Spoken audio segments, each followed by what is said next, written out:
Zašto Rusija baš sada ponovo vraća Kosovo u veliku geopolitičku igru? Zašto Dmitrij Medvedev, jedan od najglasnijih ljudi ruskog državnog vrha, ponovo povlači paralelu između Kosova, Abhazije i Južne Osetije? I zašto gotovo istovremeno iz Sjedinjenih Američkih Država stiže upozorenje da Moskva traži upravo pukotine na Balkanu, političke, društvene, institucionalne, kroz koje može da proširi svoj uticaj? Ali prava priča postaje mnogo ozbiljnija kada se u sve uključi i treća tačka, Mađarska. Jer prema navodima koje prenosi Die Geopost iz Budimpešte sada stiže potpuno drugačiji ton prema Rusiji. Moskva se opisuje kao prijetnja Evropi i međunarodnom poretku, a mađarska politika se približava mnogo tvrđem evropskom kursu prema Kremlju. Ako sve tri poruke stavimo na isti sto, dobijamo sliku mnogo veću od jedne izjave o Kosovu. Dobijamo Balkan koji ponovo ulazi u širu igru Rusije, Amerike i Evropske unije. I upravo zato Medvedevljevo pominjanje Kosova možda treba posmatrati mnogo šire od obične diplomatske polemike sa Zapadom. Geopost prenosi da je Dmitrij Medvedev ponovo koristio Kosovo kao centralni argument u ruskoj priči o zapadnim dvostrukim standardima.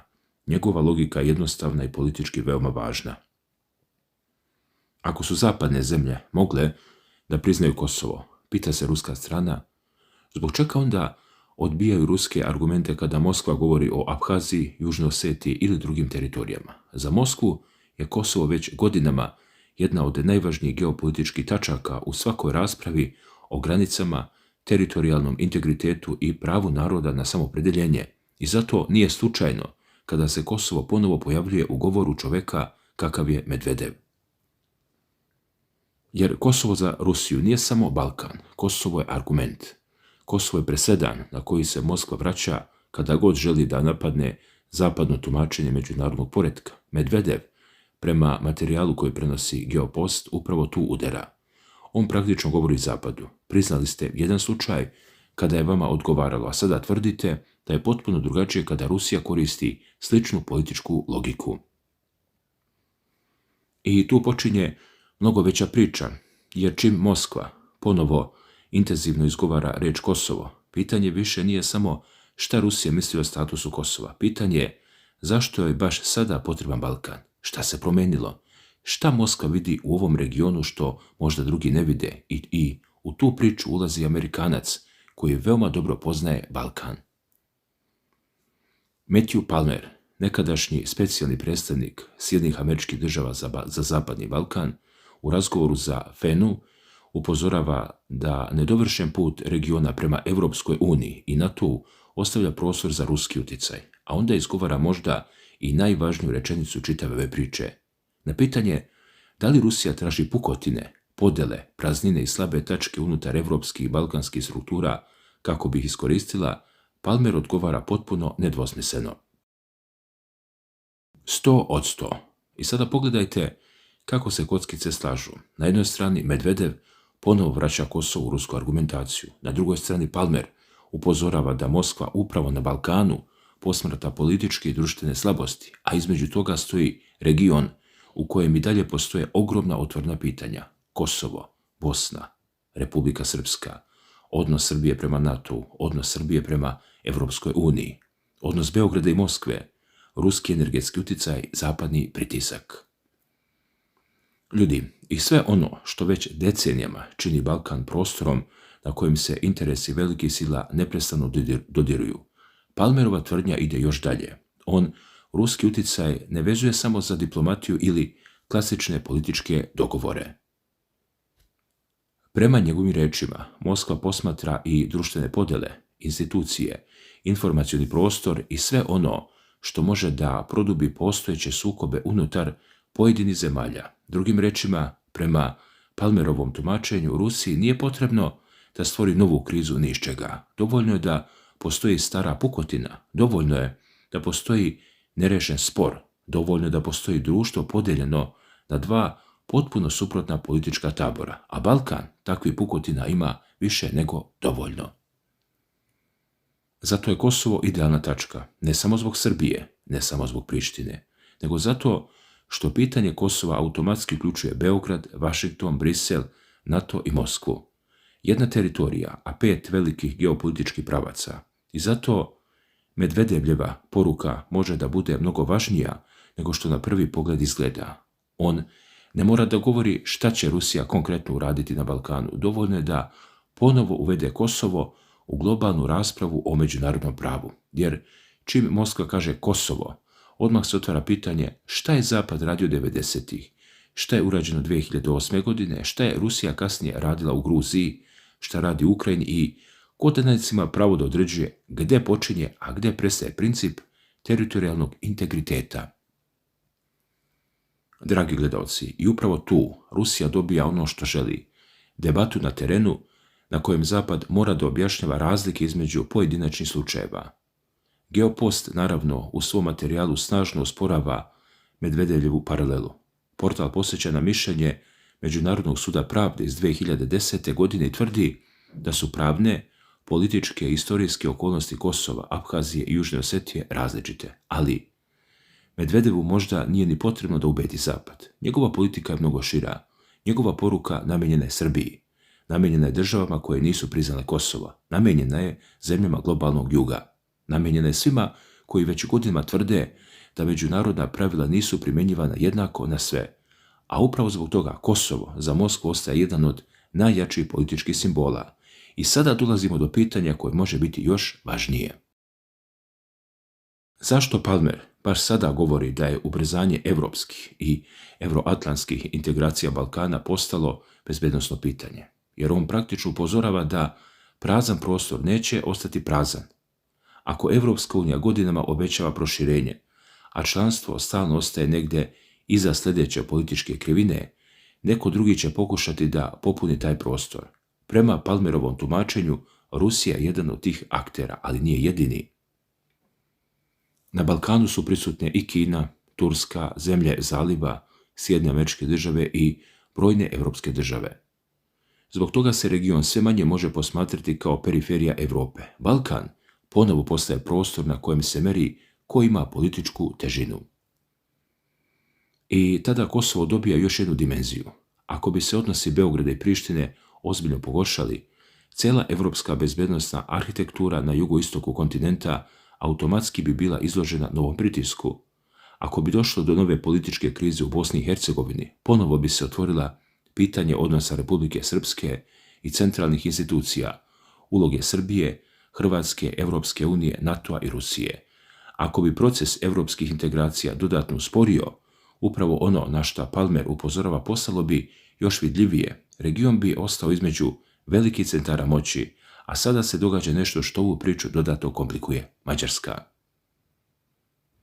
Prema navodima Geoposta, Budimpešta je svojim diplomatama za predstojeće zasjedanje Generalne skupštine Ujedinjenih nacija poslala smjernice u kojima se Rusija opisuje kao prijetnja Mađarskoj, Evropi i međunarodnom poretku.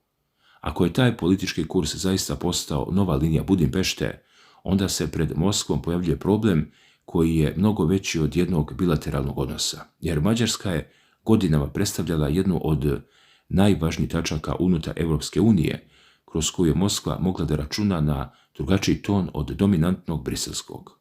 Viktor Orban bio je evropski lider koji je otvoreno kritikovao veliki deo politike Evropske unije prema Rusiji i Ukrajini. Budimpešta je često usporavala, osporavala ili menjala pojedine evropske inicijative. Zbog toga svako udaljavanje Mađarske od Moskve menja mnogo više nego odnos dve države. Menja raspored snaga unutar same Evropske unije, a kada Moskva gubi prostor na jednom delu evropske tabele, logično je da traži gdje još ima jake političke karte. Balkan je jedna od njih, Srbija je jedna od njih, Kosovo je jedna od njih, Bosna i Hercegovina također. I upravo zbog toga ova tri događaja ne treba posmatrati odvojeno. Jedna poruka dolazi iz Moskve, druga iz Vašingtona, treća iz Budimpešte, a sve tri se direktno ili indirektno sudaraju na Balkanu. Rusija kaže, Kosovo pokazuje dvostruke standarde Zapada. Amerikanac Palmer kaže, Moskva traži slabosti Balkana i koristi ih. Budimpešta, prema navodima Geoposta, šalje signal. Rusija je prijetnja evropskom poretku. I šta iza toga proizilazi? Da se prostor za neutralnost na Balkanu možda sve više sužava. Godinama je veliki deo regiona pokušavao da balansira. Srbija je najbolji primjer. vojna neutralnost, evropski put, bliski politički i istorijski odnosi sa Rusijom, ogromne ekonomske veze sa Evropskom unijom, sve intenzivniji odnosi sa Kinom, saradnja sa NATO-om kroz partnerstvo za mir, ali bez želje za članstvom i povrh svega Kosovo kao pitanje oko kojeg Beograd računa upravo na rusku podršku Savetu bezbednosti UN-a. Tu je najveća geopolitička poluga Moskve prema Srbiji. Rusija nije Srbiji važna samo zbog energije, istorijskih odnosa ili emocija dela stanovništva. Rusija je stalna članica Saveta bezbednosti sa pravom veta, a dok god pitanje Kosova može ponovo da se pojavi pred Savetom bezbednosti, taj ruski veto ima težinu. Zato svaka priča o udaljavanju Srbije od Rusije automatski otvara i pitanje Kosova. Šta Beograd dobija za uzvrat? Ko može da zameni rusku diplomatsku podršku? Može li Evropska unija Srbiji ponuditi nešto dovoljno veliko? Može li Amerika? Ili će upravo nerešeno pitanje Kosova još dugo držati otvorena vrata Moskvi na Balkanu? To je možda suština Palmerovog upozorenja. Dakle, Zapad želi da zatvori geopolitičke sive zone, jer sive zone su mesta u kojima više sila istovremeno mogu da igraju, a Zapadni Balkan je već godinama upravo to.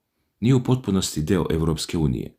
Nisu sve države u NATO-u. Postoje otvoreni teritorijalni i ustavni sporovi. Postoje duboke unutrašnje podele, postoje različita istorijska sećanja i postoji ogromna količina političkog nezadovoljstva.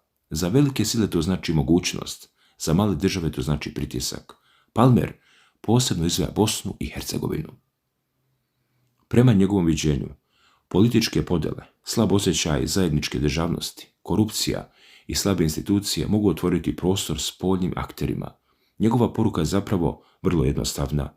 Što je država slabija iznutra, to je lakše spolja uticati na nju. Ali upravo ovdje dolazimo do paradoksa, jer ono što Zapad naziva ruskim iskorišćavanjem slabosti, Moskva može predstavljati kao saradnju sa političkim snagama koje odbijaju zapadnu dominaciju. Ista situacija, potpuno drugačiji opis.